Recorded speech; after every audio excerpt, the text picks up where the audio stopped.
He is a helicopter pilot, a veteran of both Vietnam and Iraq, and one of the nation's leading UFO researchers. Kevin Randle is next on Conundrums.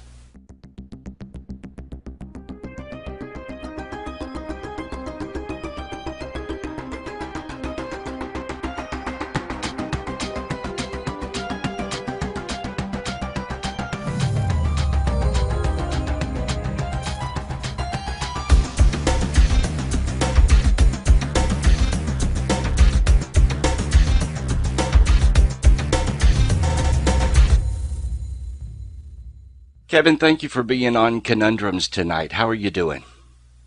I'm doing fine, and I'm glad to be here, wherever here happens to be. Fantastic. Where do you live? I live in Iowa. Iowa. Okay, so you're coming to us from Iowa. Well, Kevin, usually the first thing I like to do on the show is get the person I'm interviewing to tell me a little bit about their background and how you got involved in the UFO phenomenon.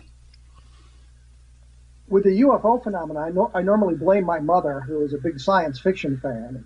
Science fiction is a discussion of alien visitation, interstellar travel, civilizations on other worlds, and UFOs are basically about alien visitation, interstellar travel, and civilizations on other worlds. So I blame her for my interest in ufology. It moved easily from science fiction to ufology. As for the background, I always point out I was an Army helicopter pilot in Vietnam.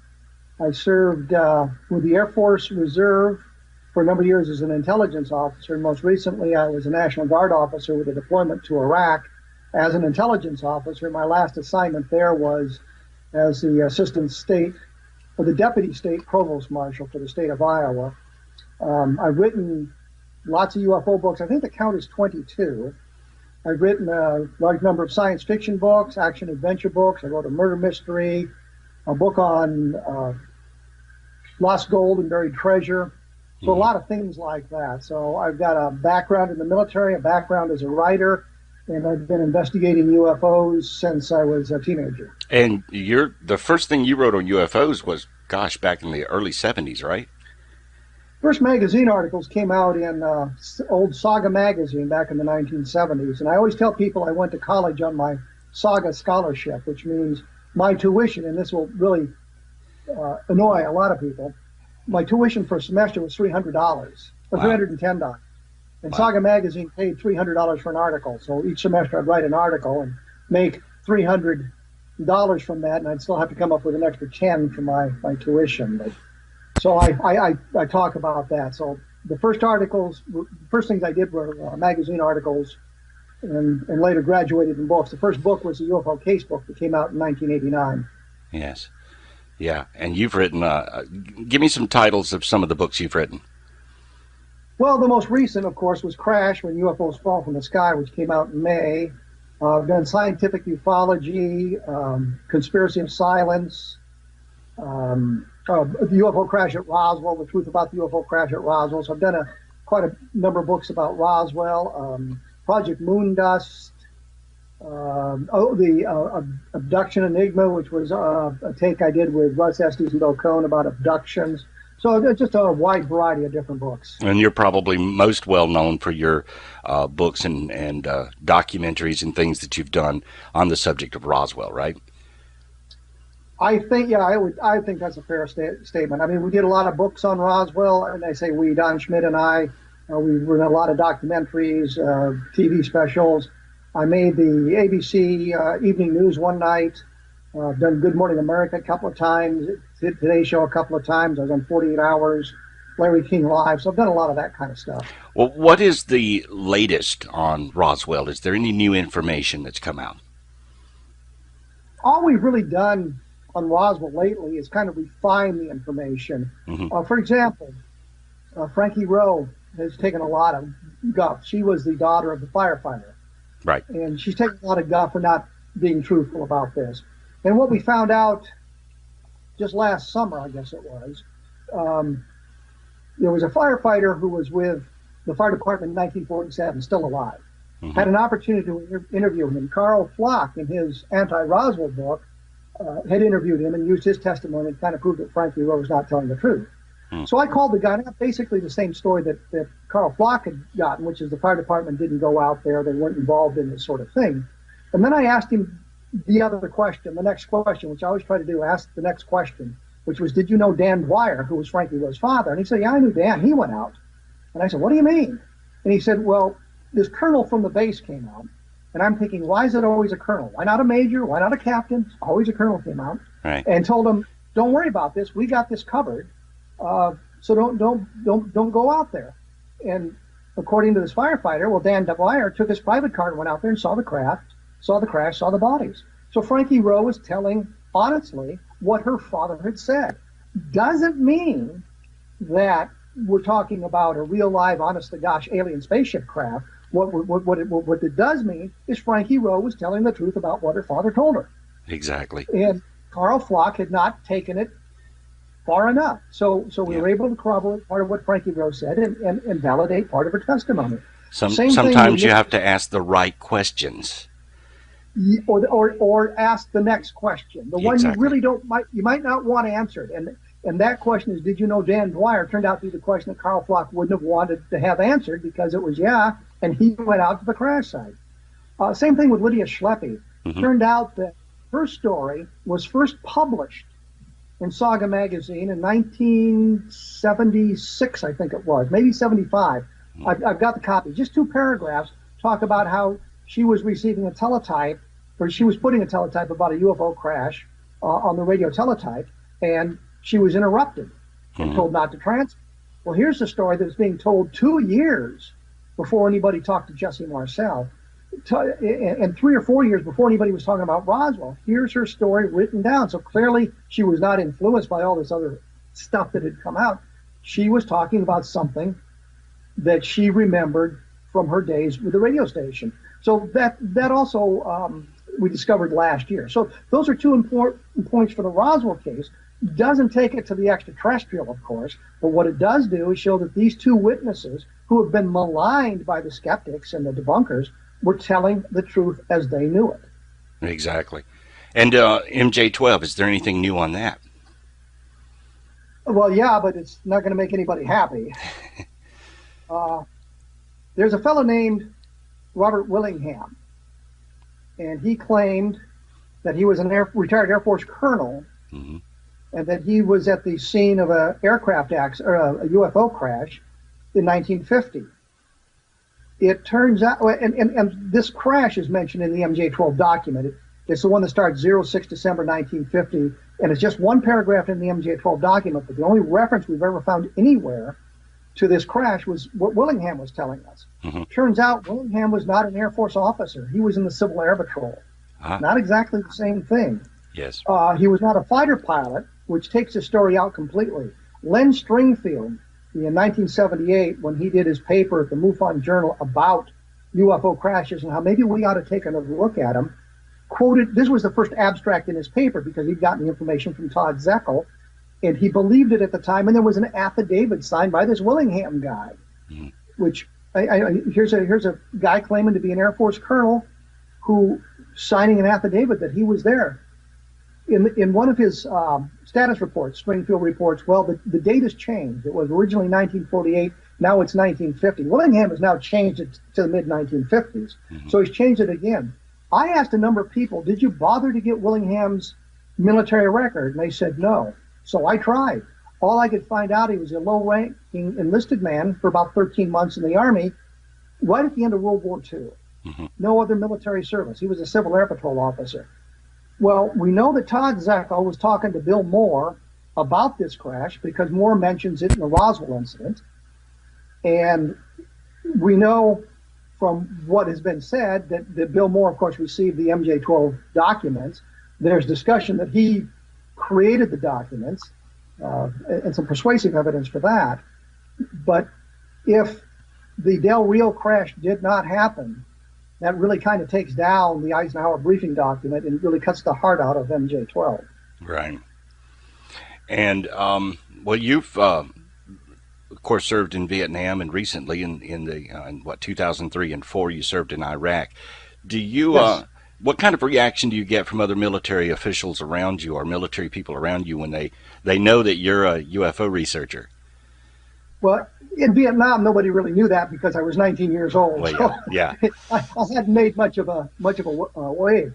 What was interesting is when I went on active duty in the Air Force in 1976, I'd already written a number of UFO articles, some of which were highly critical of the Air Force. yes, When I went into the duty station at Richards Gebaur Air Force Base in Kansas City, my escort officer, as we were sitting at lunch, says, I read this article in a magazine about this UFO sighting. And I said, yeah, I wrote that. And so they knew about it, but they kind of liked that idea. They didn't care about it. I had to get a top secret security clearance as I was moved into intelligence.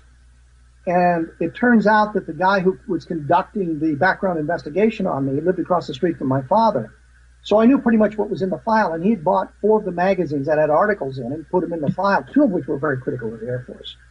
With Iraq, since I'd written so many books, been on so many documentaries, everybody pretty well knew. yeah, But it presented no problem, but it did lead to a kind of a funny story.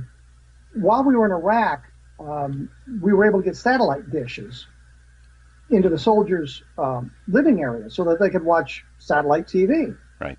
And a couple of them came up to me one day and said, do you have a brother? And I said, what are you talking about? I said, well, we saw this guy on this documentary on the History Channel the other day. It looks a lot like you and has the same last name. And I said, well, that was actually me about 10 years ago.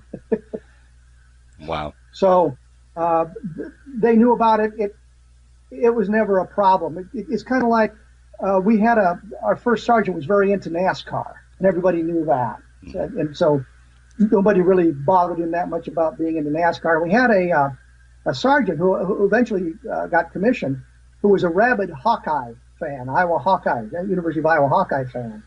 And while we were in Iraq, we had a tailgate party for one of the football games that he kind of organized in the Tactical Operations Center. We, of course, had the internet hooked up so we could listen to the games, the streaming of the games. And out in the outer area of the talk, it was delayed about 30 seconds in the BATCON, another area of the talk. They were getting the feed a little bit quicker. And we'd hear a cheer erupt in there, and we'd know something good had happened. While in the military, did you ever have military contact? Someone come up to you and tell you a UFO story or tell you they knew about something? Not officially. It was more of a, and practically anywhere you go now, if they know you, they want to tell you their UFO story. So nothing official. I know that we used to get what we called the weekly intelligence brief, and it was partially classified, partially unclassified. And once in a while, there'd be an unclassified UFO story, and then the one I remember is a air crew near Japan saw something in the sky as they were flying over the Pacific Ocean. That's all the, never anything officially, just unofficial. Let's talk about flying saucer type stuff. Right. Well, recently on your blog, you did a poll on the alien autopsy, the alleged alien autopsy. What did you think of the results of that? I was stunned that there were 78 people who still thought there was some relevance to that when you've got guys who were involved in creating it saying, yes, we made it up, here's what we did. When you got the guy who was at the very top, Ray Santilli, saying at least part of it was faked. Right. I don't think he's come clean with all of it being fake, but he's come clean with part of it being fake.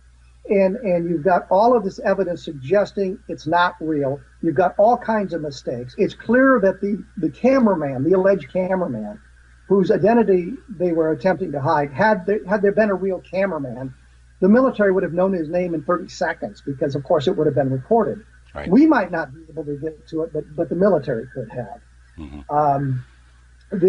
When we found mistakes in it, things would change. And one of the things I think of here is they showed a picture of film canisters with some kind of classification on it, which was more Hollywood than military. And the minute that was pointed out, well, all that information disappeared. Right. The cameraman, the first transcript of his interview had an awful lot of Britishisms in it.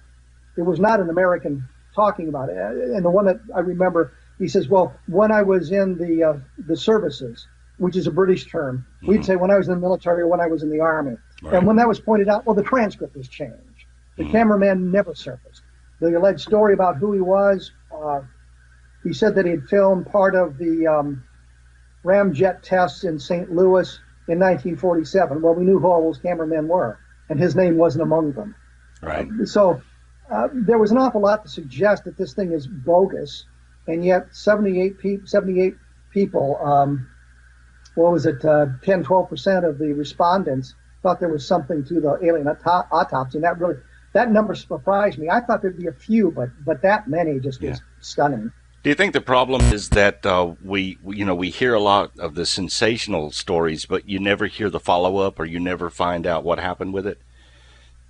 No, the information is all there, and anybody who's interested in it can find everything they need on the internet. Of course, you got to be careful with what you look at the internet, and verify the information is accurate, because there's a lot of nonsense out there. Right. But the information is all out there, and I think of it kind of the other way around sometimes, that if somebody has alleged a UFO sighting is a hoax, that a lot of people remember that, but don't remember that the hoax claim probably isn't true. And here I think of the McMinnville, Oregon photographs taken in 1950. There's either two explanations for that. It's either an alien spacecraft or it's a hoax. There's no middle ground given the shape of it. But the skeptics believe a shadow under the garage suggests it was taken at a different time of day than the photographer and his wife said, and that means it's a hoax. And a lot of times they remember that. They don't remember that Bruce Maccabee, as a optical physicist, proved that explanation was not true. So it works both ways. Right. Where do you think ufology is today? I mean, how close are we to knowing more about this, or the actual? I guess what I'm asking is the state of ufology as maybe from years ago. Where do you think we are today? If I'd not gone to the MUFON conference this year, MUFON symposium, I'd be a little bit more depressed. Mm-hmm. But what struck me about the symposium was the level of expertise of people involved in this thing. People who were studying UFOs, their attitudes seemed to be, let's get evidence, let's see where things are going. There were a few of the people who embraced everything, and there were a few of the people who would accept nothing. But I was surprised at the level of skepticism in the audience for various presentations. Simply, they wanted to make sure the evidence was there, and I was very delighted about that. And MUFON and some of and a lot of the researchers are moving toward a more scientific methodology in what they do, and that's a good thing. Mm-hmm. Ted Phillips, with his landing trace cases, very impressive body of evidence that people are beginning to look at. And people are asking the tough questions. Mark D'Angelo, with his research into photographic evidence, and when the two guys out in New Jersey were launching the hot air balloons that proved that ufologists were very credulous and the witnesses couldn't be trusted, proved nothing of the kind, by the way. Right. But Mark told me that when he first looked at the videotapes that had been taken, he knew within seconds that it was some kind of internal light source. It wasn't an object. It was a weather balloon with flares or a Chinese lantern, based on his expertise in looking at a lot of these things. And of course, he did the analysis that showed it to be true, and we now know exactly what it was. But I'm delighted with the attempts to bring science and scientific method to the study of UFOs, rather than I'll just go out and chat with somebody for a few minutes, fill out a form, and we'll all go home saying, yeah, this was a flying saucer. It's more, I'll go out and investigate this, look at the evidence, see if there's some kind of a solution before I determine that it's unidentified. Right. And where do you place yourself between, say, skeptical and believer, or on either side? How do you define yourself? I try to be as skeptical as possible, but I also accept the idea that what crashed at Roswell was an alien spacecraft. There's no doubt in my mind, based on my investigations, and there's some things in that investigation that I did not properly document simply because of the circumstances. And what I think of here is Major Edwin Easley. I was at the Center for UFO Studies, and Don Schmidt and I were spending an awful lot of money on telephone calls and trips to Roswell on the investigation. We're spending a lot of money. And we were in to brief the center on what we had learned. And they said, well, we're going to have our board meeting. If you'd like to use our phone to make some calls, feel free to do so. And I'm thinking, geez, a phone that I don't have to pay the bill on. what a deal. So I called Easley to talk with him. And during that conversation, I asked him, are we following the right path? And Easley said, what do you mean?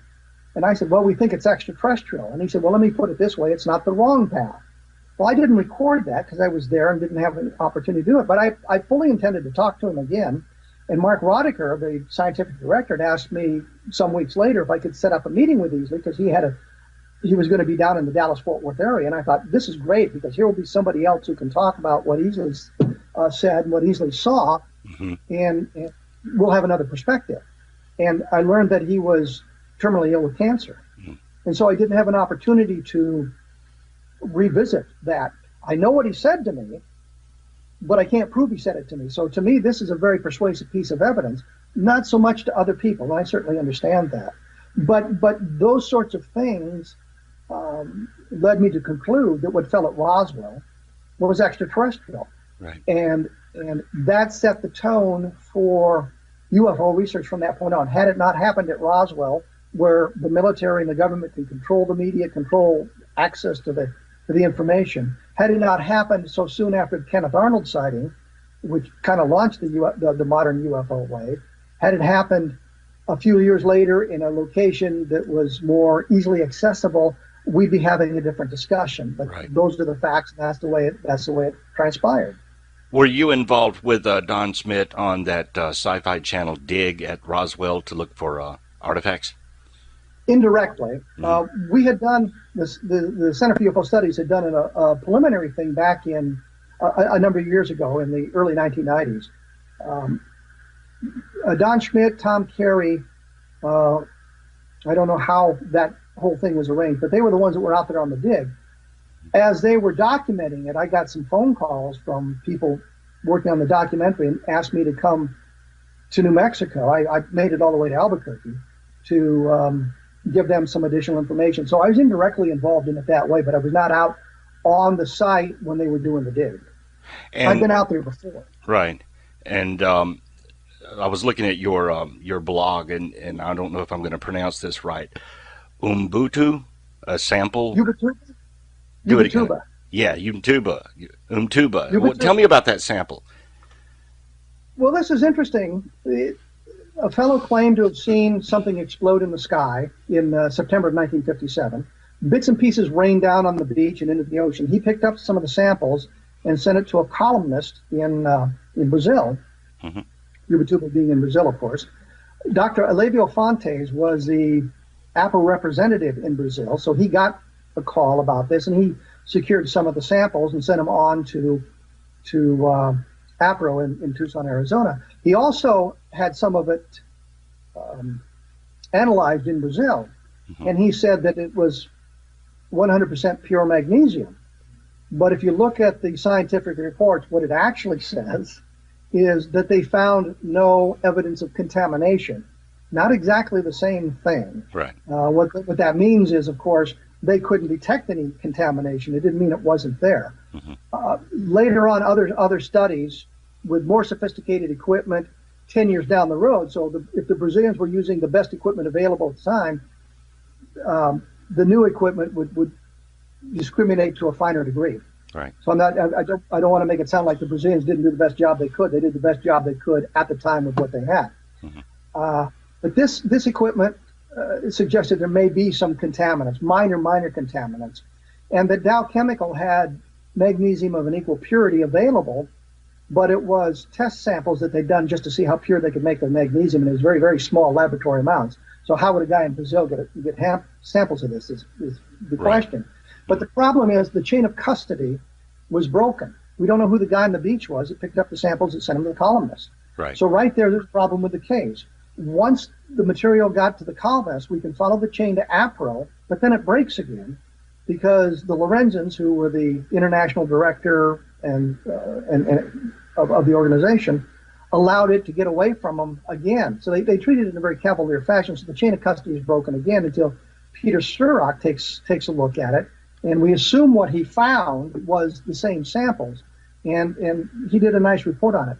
So what we have is a sample of material, freshly based material, meaning it's magnesium, that could have been manufactured on another world given its purity at the time, but the chain of custody is broken. So when we look at these samples, we say, well, that's very good, but it's sort of the very definition of an unidentified, because we're missing a couple of critical pieces of Right. information, like who picked it up. Yeah, and we don't know the full story of the guy on the beach that found it. We know what he said to the columnist, Hmm. but we don't know who he is. And without that bit of information, we believe this is the samples that came off the beach, but we just don't know for certain. Yes, and it could have come from somewhere. In fact, that lab, I mean, someone could have gotten it to Brazil, I guess, right? You don't have a chain Absolutely. of custody. Yeah. It's some way he could have gotten samples of the Dow metal and sent them off to the colonists for whatever reason. We just don't know without that first link in the chain. So And then, of course, later on, the chain is broken again. so we have nothing new on that. No. Okay, one more thing I want to ask you about is NUFON, which apparently is something that you had written on your blog about NUFON, a variation of MUFON. Do you recall NUFON? You've got me confused on this one. Okay, well, you had indicated in that article that the director of SETI might be working on an organization that would work with Peter Davenport and MUFON, and I'm just trying to get the information on that. I think that might have been an April Fool's joke. Oh, There was a thing that came out. And that said that Robert Bigelow had bought MUFON, and Peter Davenport was moving in as the director, and all of this sort of thing. right. And the very last line in this is something to the effect, and this is all happening on April 1st. But there's a fellow who every April 1st comes up with these really elaborate April Fool's jokes, and this one was very good, but it was clear from the tone of the article that I read that it was an April Fool joke, and I was hoping the last line that it was April 1st would key everybody into it being an April 1st joke. Well, But I thought it was kind of clever and kind of fun. the thing that threw me is that the director of, I forget his name's Sleestack or something, the director of SETI was going to operate or run MUFON. And I thought, oh my gosh, there's no way. Yeah, they were bringing it. Yeah, it was a very well crafted, and it was just the time that Jim Carrion was leaving MUFON, and they were bringing in a new director, and of course Bob Bigelow has been a benefactor of MUFON for a number of years. So it all just kind of worked together in a very nice, cohesive package. Okay, so just so the viewers know, there was nothing to that. Also, what are your take on alien abductions? Oh man, we're all over the board, aren't we? Yes, we're going to cover everything. Okay. In 1995, I think it was, I met with Russ Estes and Bill Cohn, and we've been doing some work on other UFO projects. And they had been doing some in-depth research out in California on alien abductions, and brought me in and said that they were very concerned because they couldn't find any real evidence that abductions were extraterrestrial, that they seemed to be more terrestrially based. And that had been something I'd been kind of leaning toward myself based on what I'd seen and what I'd read. So we all got together. I looked at their research. We did some additional research, and that sort of thing. They were putting together a documentary, so they had a lot of videotape of various abductees. And we put together a book, The Abduction Enigma, that laid out the entire case of why we thought that alien abductions might be more terrestrially based. One of the interesting things is we suggested that some cases, by no means all, but some cases were clearly sleep paralysis. Right. Sleep paralysis is a psychological phenomenon that produces many of the same symptoms as alien abduction. Somebody's you're asleep at night, you wake up suddenly, you feel paralyzed, you feel a presence in the room. These sorts of things that you report from alien abduction. And I am convinced that one of the first abduction cases I worked on, which was a Pat Roach case in 1976, that was an episode of sleep paralysis based on what we know about that now. Right. And so we looked at all of this and we said, sleep paralysis accounts for some of this, Mm-hmm. but not all. But there are some other things. There's some researchers whose hypnotic regression techniques are very, very sloppy, Yes. and that leads to people believing they've been abducted when they're not. Mm-hmm. A lot of things like that. And what we wanted to do was say, okay, we've had 20 years of case studies of alien abduction. It's now time to move the ball forward. Let us figure out some experiments that might be conducted, some ways to verify some of this stuff.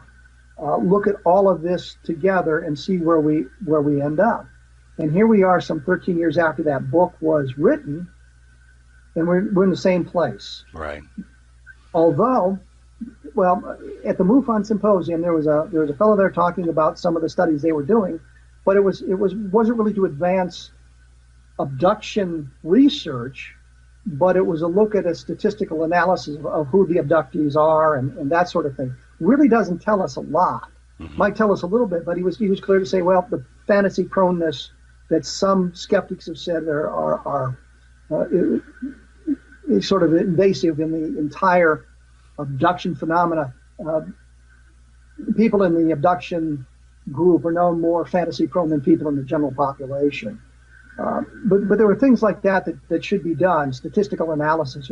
Is there a blood type that is more prevalent? And I just saw something on the internet where they were doing that sort of a study, seeing if the aliens were abducting people of a specific blood type, which might tell us something. If one blood type is statistically overrepresented in the sample.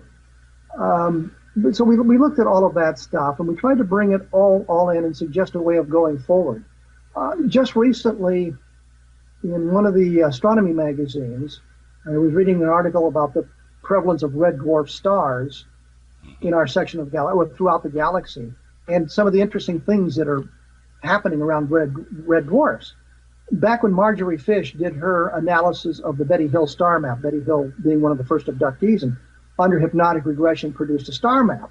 And Marjorie Fish attempted to find the pattern similar in the stars around the Earth and came across Zeta 1, Zeta 2 reticuli as the main stars in the star map. But she had rejected all the red dwarfs because she thought, A, there were too many of them, and there was nothing interesting at the red dwarfs that a spacefaring race would be interested in. Well, the scientific evidence now suggests that's not true, that there may be something very interesting in the red dwarfs, and they may not have passed them, which means we need to reevaluate the star map. So the one really critical piece of evidence we had, the star map, we need to take another look at that and see if maybe there's more information we can glean from that. But with abductions, if I wanted to commit ufological suicide, I'd say all abductions are terrestrially based, end of story. Mm-hmm. I will say that I have seen little to suggest anything other than terrestrially based phenomena responsible for abductions. But if abductions are real, then I would expect them to be more like Barney and Betty Hill and Travis Walton than these so-called longitudinal studies where the same person is abducted on a regular basis. We don't seem to be getting any really good evidence to prove that. The Betty and Barney Hill case, have you, other than knowing about it, I mean, have you done some of your own research into it? I know Stanton Friedman did some. And I've talked to Kathleen Martin about it, Betty Hill's niece, and we've looked at the various files and documents available on it. If I was to point to an expert on the Barney and Betty Hill case, I'd point to Kathleen Martin as the niece with access to all of that information. And if she tells me something about the Betty Hill case, I'm inclined to accept what she says simply because she's on the inside of that particular case. But other than that sort of thing, and looking at the star map, I mean, I'm not sure if Russ and Bill were as interested in the star map as I was, but I thought here's a piece of evidence that if we could authenticate it, would suggest knowledge that Betty Hill shouldn't have had. I mean, that's sort of evidence of communication with the aliens.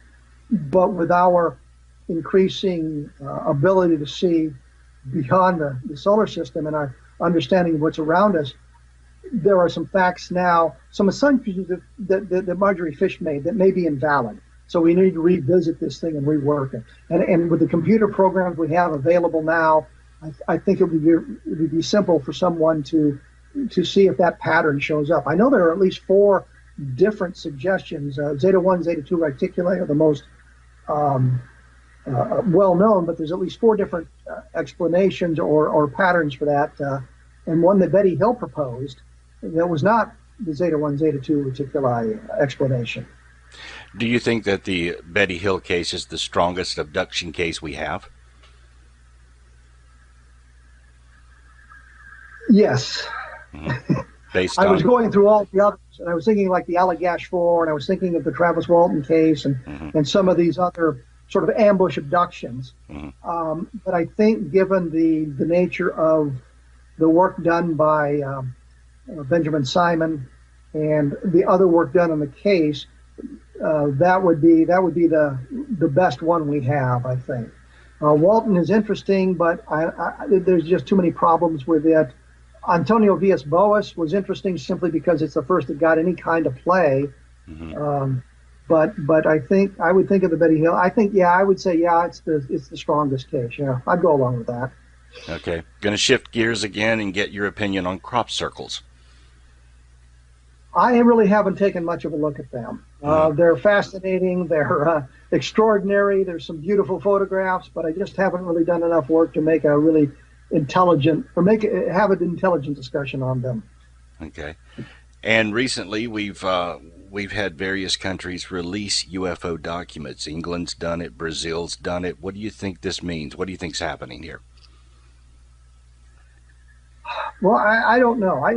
The United States has done it too. I mean, the Project Blue Book files were released in '76, and there's some very interesting stuff in the Blue Book files if you take a look at them. And a lot of that stuff is available online now, the Blue Book stuff. So there's been a lot of American documents released as well. I don't know why we're moving toward more release of the UFO documents than we had in the past. If I look at the Project Blue Book documents, which I'm most familiar with, I know the Air Force said that they looked at 12,000 sightings, only some 700 were unidentified.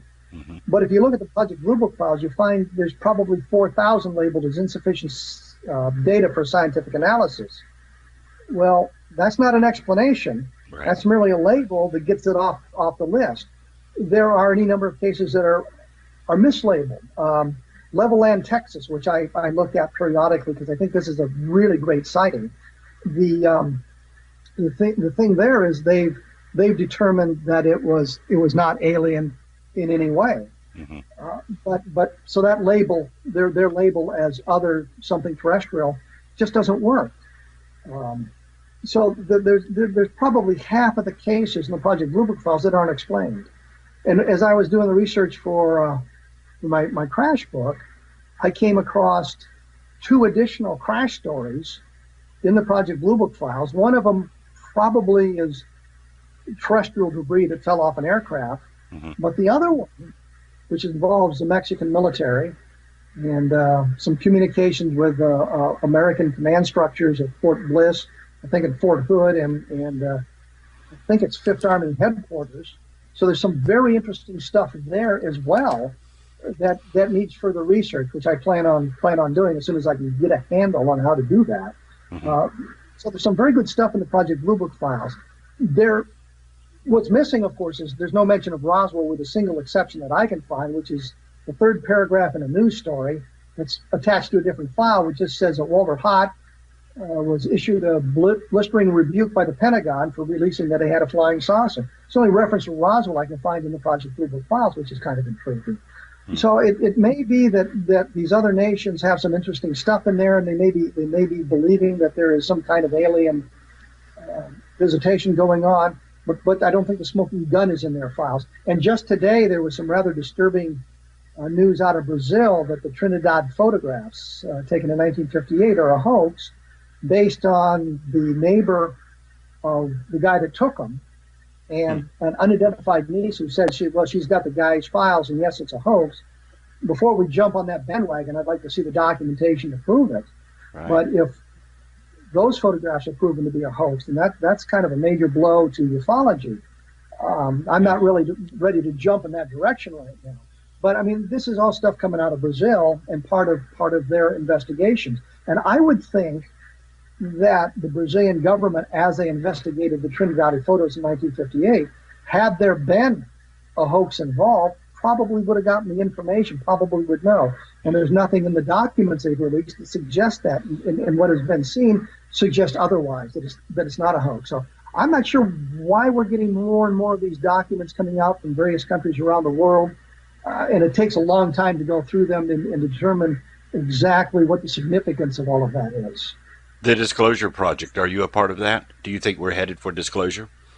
No, No? I don't think the disclosure. I think is going to come at the when the aliens decide to disclose, by meaning they land their spacecraft somewhere and get publicity. I don't think the United States government is going to be forced into disclosure with their investigation. The closest we came, I think, was in the mid 1990s, as we were really tackling the Roswell case, and we got the Air Force to reinvestigate and kind of screw up the whole deal there. I think we were onto something there, and we scared them, and they managed to bury it under this Project Mogul nonsense. I think that's the closest we were coming. So I don't think there's going to be a possibility of forcing disclosure. And one of the problems I have with this Disclosure Project is they don't properly vet their witnesses. So there's some people in there who probably should not be. The best example I can think of is there was a lieutenant colonel whose name escapes me, but he was talking about having seen a message come through an Air Force message center in the 1950s about a UFO crash. Well, I know the guy's telling the truth because I got copies of the message. Right. It's the Spitsbergen UFO crash, which is clearly a hoax, but there was classified messages came through. So he's telling the truth. He saw these documents, but they didn't take it to the next step. It's, well, what did the documents tell us? Where did that case go? And it's pretty clear the Spitsbergen UFO crash started out as a crash of a Soviet, advanced Soviet aircraft of some kind, because in the original story it talked about the Cyrillic alphabet being on some of the instrumentation and the thing clearly coming from the Soviet Union. That part dropped out, and then we moved into the realm of the UFO. And so I think we need to take a look at all of these sorts of things. But here's the good side of that. Because ufology has become worldwide and we have the internet, we have all that information now. Right. So we can take a look at these things and say, yeah, that's an interesting case, but here's the problem with it. Right. And the Kecksburg UFO crash, have you done research on that one? I've talked to Stan Gordon quite a bit. I've got information from Stan Gordon, which I used in the book. And Leslie Keene provided me with a lot of the information that she'd uncovered when she and Stan had sued NASA for their records. So I covered the Kecksburg case, and this is one of those that I kind of vacillate on from day to day. Some days I'm looking at it and say, yeah, it's probably a bolide based on the photographs of the smoke train left by the passing of the object. And other days, well, then if the object was a meteor bolide that fell, I think in Quebec, what did they take out of the woods in Kecksburg? Right. And there's some interesting stuff there. And I know that I've got a copy of the radio program that aired some 4 or 5 days after this, put together by one of the guys who was right down there in the woods with the fire department and the state police. And so you look at that and you say, well, if the guy had found it to be a meteor, he would have said so. He had no dog in the fight. He's looking for what the truth was, and he was concerned about the reaction of the state police, reaction of the military. There are military people there. Clearly, there are military people there.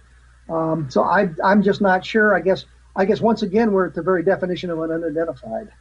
And tell me about your new book, When UFOs Fall from the Sky. When was it published, and where is it available? It was published in May. May of this year. May of this year. Amazon, of course, has it. Barnes and Noble has it. The major bookstores have it. The major online bookstores have it. It deals with, and somebody in a review actually counted, so I now know, I deal with 118 UFO crashes in the book. By no means are all of them, or the majority of them, actual alien spacecraft. There's very few that really are. I also discuss in both the introduction and the epilogue a few other cases, but the main body is made up of 118 cases, starting with a report from 840 AD in France and going to Ottawa in July of 2009. So Uh, it's the whole gambit of stuff. Most of the later stuff, interestingly, is probably meteorites, bolides. And there's on my blog, I have a video bar, as you probably know. And periodically, there's one that comes up that's called Meteor Compilation. And it's 3 minutes and 19 seconds of videotape or digital recordings of meteor falls. And you look at some of those, and they look an awful lot like the descriptions of some of the UFO sightings in the past. right. I mean, it looks like a lighted cockpit and windows, and things are sort of, because it's breaking up from a single source. They're kind of flying formation. So there's some very interesting things there, and it looks to me like a lot of the latest stuff, and that means after 2000, 2001, are probably bolides. But we've got a wide mixture of other stuff going on. From of course the Roswell case. Look at Aztec. Look at the Willingham story, which I was a little kinder to Willingham because I have a great respect for Noah Torres and Ruben Uriarte, who had done the book about that and accepted what Willingham was telling them. I have a great respect for them as researchers. So I was a little less than definitive on my solution there as a courtesy to them, giving them a chance to interview Willingham a few more times and gather some additional documentation. So, it's a gambit of that, from things that are explainable to things that are unexplainable, to the Roswell case and the Shag Harbor case, which Shag Harbor may be the best documented of the crashes because of all the work done by Chris Stiles and Don Ledger, uncovering Canadian government documentation. So, Yes. two very strong cases suggesting alien Right. presence. Some other cases like Kecksburg, Las Vegas, suggesting a possibility of it. And other cases, the majority of the cases clearly are explainable as hoaxes or bolides or other natural phenomena that have been misinterpreted. Where do you put the recent Needles, California crash in the last few years? Where do you think? What do you think happened there? I'm gonna stick with George Knapp on that one. And in fact, right after it happened, I was in Las Vegas and had an opportunity to sit down with George Knapp, and he was the keynote speaker at Ryan Wood's UFO Crash Conference that year. Hmm. And so I had a chance to sit down. And I said, "Well, listening to what you say, it's your opinion that what fell was terrestrially based?" And he said, "Yes." Uh, Clearly, it was some kind of an experimental craft that they were following, and they knew it was down because they got there within like 20 minutes Right. and picked the whole thing up. And I think that's what George Knapp, I'm pretty sure that's George Knapp's attitude, because I said to him, "Well, it seems to me you're saying this." And he said, "Yeah, that's pretty much it." So it was a crash of something, just not alien, not extraterrestrial, but something very interesting. And it's a very, very good story. But you have a guy investigating this, George Knapp, who was right there on the scene, talked to everybody, got all the good information, and this is the conclusion he drew. Right. So I'll fall in line with George Knapp on that one. Okay. And someone can, if they wanted your book, they can get it directly from you, right? Yeah, they can, but it's probably easier and cheaper to get it from Amazon.com. I think they're selling for $11.55. So, Uh-huh. But if they I'd wanted have an to, autograph copy, if they wanted one autographed, you'll do that. absolutely, absolutely. And the thing is, if they bought it on Amazon or they got it at their local bookstore, if they send it, my post office box is on my blog, and Hmm. send it to me there, I'll be happy to sign it and send it right back to them. Okay. And where are you going to be this year? Do you have any conferences that you'll be at where someone could I see have you? not. The last thing I had scheduled in the way of an appearance, other than this, Hmm. was the MUFON conference in July. Hmm. A couple of other people have mentioned possibilities, but nothing is finalized at this point. And I think part of the problem is I just don't embrace everything. If I Right. said, "Yeah, this is all true and this is all true," and I'd be invited to a lot more conferences, but I kind of prefer, well, let's look at the evidence and see where it takes us. Exactly. Well, Kevin, thank you so much for being on Conundrums, and we hope to have you back, okay? Absolutely. And it's fun doing Skype. Yes, it is. We'll see you next time on Conundrums. The following program has been brought to you by Shoulder Shooter at shouldershooter.com. Get steady, shake-free shots with your large or handheld camcorder with the Shoulder Shooter.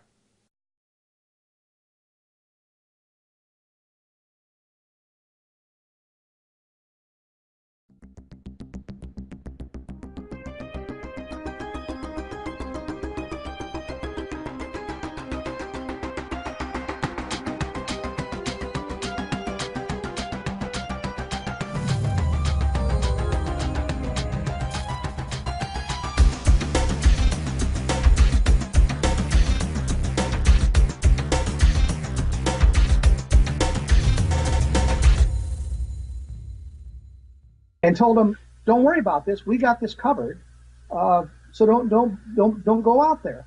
And according to this firefighter, well, Dan Dwyer took his private car and went out there and saw the crash, saw the bodies. So Frankie Rowe was telling honestly what her father had said. Doesn't mean that we're talking about a real live, honest to gosh alien spaceship craft. What it does mean is Frankie Rowe was telling the truth about what her father told her. Exactly. And Carl Flock had not taken it far enough. So we were able to corroborate part of what Frankie Rowe said and validate part of her testimony. Sometimes you have to ask the right questions. Or ask the next question, the one you really you might not want answered, and that question is, did you know Dan Dwyer? Turned out to be the question that Carl Flock wouldn't have wanted to have answered, because it was and he went out to the crash site. Same thing with Lydia Schleppe. Turned out that her story was first published in Saga magazine in 1976, I think it was, maybe 75. I've got the copy. Just 2 paragraphs talk about how she was receiving a teletype, or she was putting a teletype about a UFO crash on the radio teletype, and she was interrupted and told not to transmit. Well, here's the story that's being told 2 years before anybody talked to Jesse Marcel, and 3 or 4 years before anybody was talking about Roswell. Here's her story written down. So clearly she was not influenced by all this other stuff that had come out. She was talking about something that she remembered from her days with the radio station. So that also we discovered last year. So those are 2 important points for the Roswell case. Doesn't take it to the extraterrestrial, of course, but what it does, the abduction enigma, which was a take I did with Russ Estes and Bill Cohn about abductions.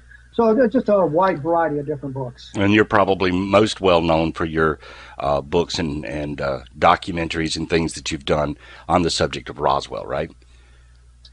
I think, I think that's a fair statement. I mean, we did a lot of books on Roswell, and I say we, Don Schmidt and I, we've written a lot of documentaries, TV specials. I made the ABC Evening News one night, done Good Morning America a couple of times, did Today Show a couple of times. I was on 48 Hours, Larry King Live, so I've done a lot of that kind of stuff. Well, what is the latest on Roswell? Is there any new information that's come out? All we've really done on Roswell lately is kind of refine the information. For example, Frankie Rowe has taken a lot of guff. She was the daughter of the firefighter. Right. And she's taken a lot of guff for not being truthful about this. And what we found out just last summer, I guess it was, there was a firefighter who was with the fire department in 1947, still alive. Had an opportunity to interview him. Carl Flock, in his anti-Roswell book, had interviewed him and used his testimony to kind of prove that Frankie Rowe was not telling the truth. So I called the guy, not basically the same story that Carl Flock had gotten, which is the fire department didn't go out there, they weren't involved in this sort of thing. And then I asked him the other question, the next question, which I always try to do, ask the next question, which was, did you know Dan Dwyer, who was Frankie Rowe's father? And he said, yeah, I knew Dan, he went out. And I said, what do you mean?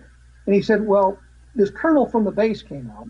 And I'm thinking, why is it always a colonel? Why not a major? Why not a captain? Always a colonel came out. Right. What it does do is show that these 2 witnesses who have been maligned by the skeptics and the debunkers were telling the truth as they knew it. Exactly. And MJ-12, is there anything new on that? Well, yeah, but it's not going to make anybody happy.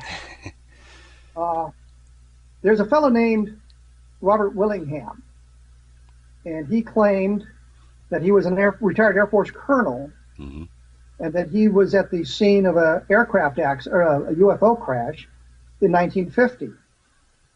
It turns out, and this crash is mentioned in the MJ-12 document. It's the one that starts 06 December 1950, and it's just one paragraph in the MJ-12 document, but the only reference we've ever found anywhere to this crash was what Willingham was telling us. Turns out Willingham was not an Air Force officer. He was in the Civil Air Patrol. Not exactly the same thing. Yes. He was not a fighter pilot, which takes the story out completely. Len Stringfield, in 1978, when he did his paper at the MUFON Journal about UFO crashes and how maybe we ought to take another look at them, quoted, this was the first abstract in his paper because he'd gotten the information from Todd Zeckel, and he believed it at the time, and there was an affidavit signed by this Willingham guy, which, here's a guy claiming to be an Air Force colonel who signing an affidavit that he was there. In one of his status reports, Springfield reports, well, the date has changed. It was originally 1948, now it's 1950. Willingham has now changed it to the mid-1950s, so he's changed it again. I asked a number of people, did you bother to get Willingham's military record? And they said no. So I tried. All I could find out, he was a low-ranking enlisted man for about 13 months in the Army. Right at the end of He is a helicopter pilot, a veteran of both Vietnam and Iraq, and one of the nation's leading UFO researchers. Kevin Randle is next on Conundrums.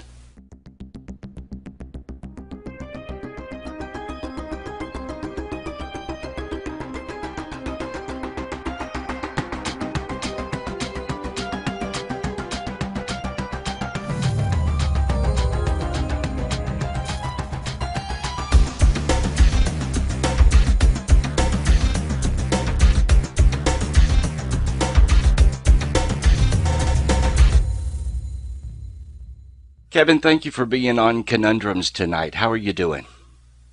I'm doing fine, and I'm glad to be here, wherever here happens to be. Fantastic. Where do you live?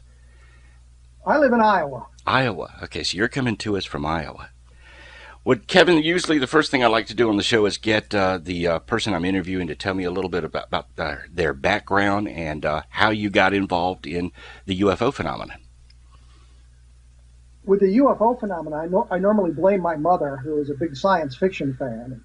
Science fiction is a discussion of alien visitation, interstellar travel, civilizations on other worlds, and UFOs are basically about alien visitation, interstellar travel, and civilizations on other worlds. So I blame her for my interest in ufology. It moved easily from science fiction to ufology. As for the background, I always point out was an Army helicopter pilot in Vietnam. I served with the Air Force Reserve for a number of years as an intelligence officer. Most recently, I was a National Guard officer with a deployment to Iraq as an intelligence officer. My last assignment there was as the assistant state, or the deputy state provost marshal for the state of Iowa. I've written lots of UFO books. I think the count is 22. I've written a large number of science fiction books, action adventure books. I wrote a murder mystery, a book on lost gold and buried treasure. So a lot of things like that. So I've got a background in the military, a background as a writer, and I've been investigating UFOs since I was a teenager. And the first thing you wrote on UFOs was, gosh, back in the early 70s, right? First magazine articles came out in old Saga magazine back in the 1970s. And I always tell people I went to college on my Saga scholarship, which means my tuition, and this will really annoy a lot of people, my tuition for a semester was $300, or $310. And Saga magazine paid $300 for an article. So each semester I'd write an article and make $300 from that, and I'd still have to come up with an extra 10 for my tuition. But, so I talk about that. So the first things I did were magazine articles, and later graduated in books. The first book was the UFO Casebook that came out in 1989. Yes. Yeah. And you've written, give me some titles of some of the books you've written. Well, the most recent, of course, was Crash, When UFOs Fall from the Sky, which came out in May. I've done Scientific Ufology, Conspiracy of Silence, the UFO Crash at Roswell, The Truth About the UFO Crash at Roswell. So I've done quite a number of books about Roswell, Project Moondust,